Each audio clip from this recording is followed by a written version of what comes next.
بسم اللہ الرحمن الرحیم ایاک نعبد و ایاک نستعین۔ میں آپ کے سامنے ان تمام کیسز کی ڈیٹیل رکھوں گا جو عمران خان صاحب کو، ان کی پارٹی کو، ہمارے ورکرز کے ساتھ جن کیسز کے اندر ناانصافیاں کی گئی ہیں۔ نمبر 1، جج زیبا چودھری کیس، عمران خان صاحب کے اوپر توہین عدالت کا مقدمہ بنایا گیا، اور دوسری طرف دیکھیں کہ ان ججز کو دھمکایا گیا، ڈرایا گیا، لیکن ان کے خلاف کوئی توہین عدالت کی کارروائی نہیں ہے۔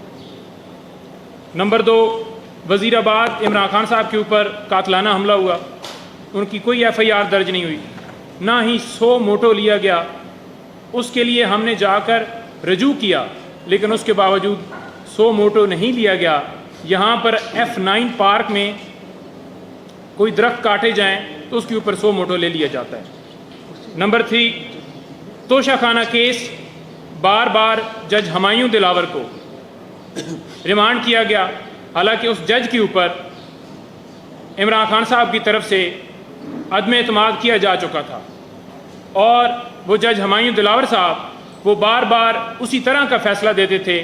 سیم نوعیت کے فیصلے دینے کے باوجود ان کے پاس کیس سارے بھجوانا یہ آپ کے سامنے ہے۔ اس کے ساتھ ساتھ عمران خان صاحب کے وارنٹ گرفتاری جاری کیے گئے، 26 گھنٹے آپریشن ان کے گھر میں کیا گیا، اور چیف جسٹس صاحب 26 گھنٹے خاموش رہے۔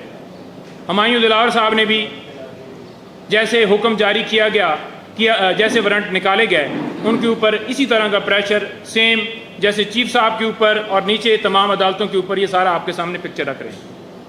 اس کے علاوہ 28 مارچ جوڈیشل کمپلیکس عمران خان صاحب کی پیشی کے اوپر، خان صاحب کے اوپر، تمام ورکرز کے اوپر، خان صاحب کے اوپر حملہ ہوا، اور تمام ورکرز کے اوپر لاٹھی چارج کیا گیا، اور بجائے یہ کہ جنہوں نے حملہ کیا ان کے خلاف کارروائی ہوتی، الٹا عمران خان صاحب اور تمام پاکستان تحریک انصاف کے کارکنوں کے اوپر مقدمے بنا دیے گئے۔ اس پہ بھی خاموشی رکھی گئی۔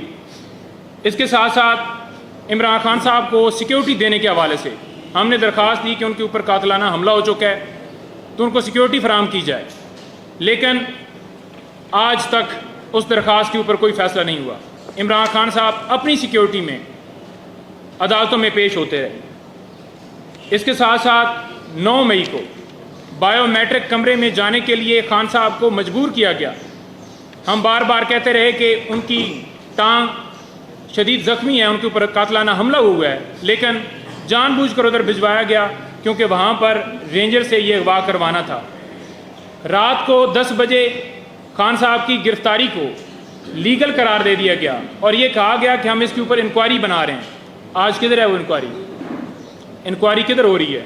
اس کو ختم کر دیا گیا۔ اس کے بعد توشہ خانہ کیس میں واٹس ایپ کے ذریعے، یہ کیونکہ ادھر آرڈر ہوا ہے اور ادھر خان صاحب کے گھر حملہ ہو گیا، جیسے دروازے توڑ کر خان صاحب کے گھر میں داخل ہوئے، سابقہ خاتون اول بشرا بی بی صاحبہ سے بدتمیزی کی، خان صاحب سے بدتمیزی کی گئی، اور خان صاحب کو وہاں سے اغوا کر کے اٹک جیل میں لے گئے۔ کس قانون کے تحت لے گئے؟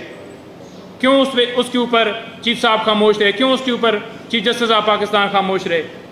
اس کے ساتھ ساتھ جو توشہ خانہ کیس کے اندر سزائیں ہیں، اس سزا کو معطل کرنے کے لیے جو درخواست تھی وہ 26 دن کے بعد سزا ان کی معطل ہوئی۔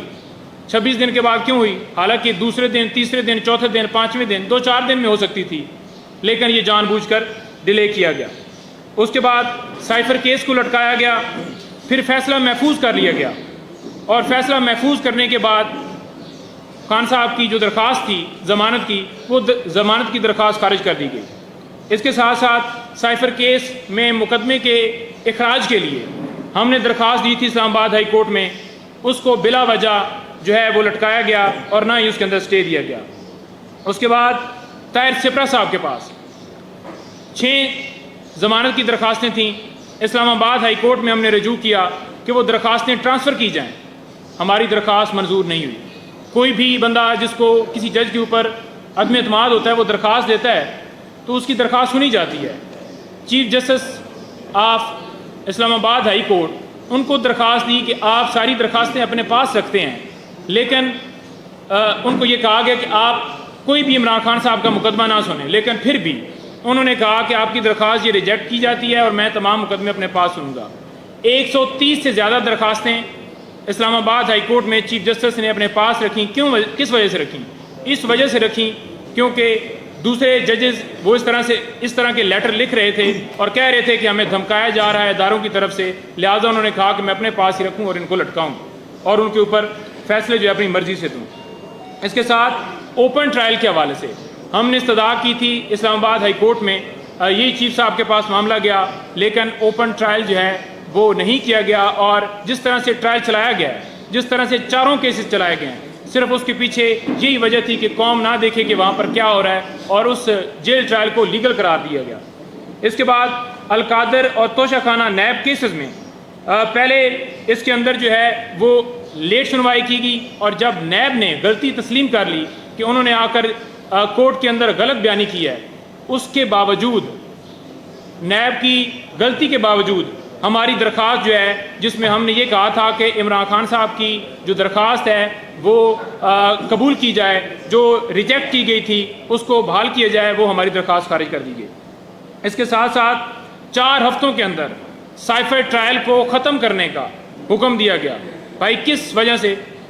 کیوں کسی نے آپ سے کوئی درخواست کی تھی کہ آپ 4 ہفتوں کے اندر کوئی ڈائریکشن کے لیے کوئی درخواست لے کر آیا تھا؟ نہیں، 4 ہفتوں کے اندر ڈائریکشن دی گئی تاکہ الیکشن سے پہلے خان صاحب کو مختلف مقدمات میں ان کو سزائیں دی جائیں اور لوگوں کے اندر مایوسی پیدا کی جائے کہ آپ کا لیڈر تو جیل میں ہی رہے گا، نہیں نکلے گا۔ اچھا، اس کے ساتھ ساتھ لیول پلینگ فیلڈ کی جو درخواست تھی سپریم کورٹ میں اب قاضی فائز صاحب کے اوپر آ رہا ہوں، وہ ہماری درخواست کے اوپر آج تک کیا ہوا؟ پاکستان تحریک انصاف کو لیول پلینگ فیلڈ نہیں دی گئی۔ اس کے ساتھ ساتھ جو نواز شریف ہیں ان کو کس نے اہل قرار دیا؟ سپریم کورٹ کے چیف جسٹس صاحب نے۔ اور اس کے ساتھ ساتھ مخصوص نشستیں وہ کس نے چھینی؟ یہی قاضی فائز صاحب نے۔ اور اس کے ساتھ ساتھ بلے کا نشان وہ کس نے چھینا؟ یہی قاضی فائز عیسیٰ صاحب نے۔ سویلین کا ملٹری ٹرائل ہو رہا ہے جی، پہلے اس کے اوپر حکم امتناع جاری ہوتا ہے اور پھر حکم امتناع جو ہے وہ ختم کر دیا جاتا ہے۔ کسی قانون کسی آئین کے اندر سویلین کا ملٹری ٹرائل نہیں ہو سکتا۔ جب دوسری عدالتیں موجود ہیں تو پھر کیوں ملٹری ٹرائل کروایا جا رہا ہے؟ راجہ سلطان سکندر کی پشت پناہی کون کر رہا ہے؟ کون اس کو جو ہے پروٹیکشن دے رہا ہے؟ کیوں نہیں 90 دن کے اندر الیکشن ہوئے؟ کیوں نہیں اس کے اوپر 100 موٹو لیا گیا؟ سائفر کے حوالے سے جوڈیشل کمیشن بنانے کی درخواست کی گئی، کیا ہوا؟ ہم نے یہ کہا کہ جو ملک کے اندر دھاندلی ہوئی ہے اس کے اوپر کوئی نوٹس لے لے، بنیادی حقوق کی خلاف ورزیاں ہوئی ہیں اس کے اوپر ہماری درخواست گئی، لیکن اس کے اوپر بھی کوئی نوٹس نہیں لیا گیا۔ جہاں پر غیر ضروری معاملات ہوں وہاں پر نوٹس لے لیا جاتا ہے، لیکن صرف اور صرف ہم ٹارگٹ ہیں۔ اب میں شعیب شہین صاحب کی طرف آپ کی جو ہے وہ ان کی طرف لے کے جاؤں گا، وہ بتائیں گے مزید کیسز کے حوالے سے، نیاز اللہ نیازی صاحب، اور پھر اس میں ساری ڈیمانڈ بھی رکھیں گے۔ نیازی صاحب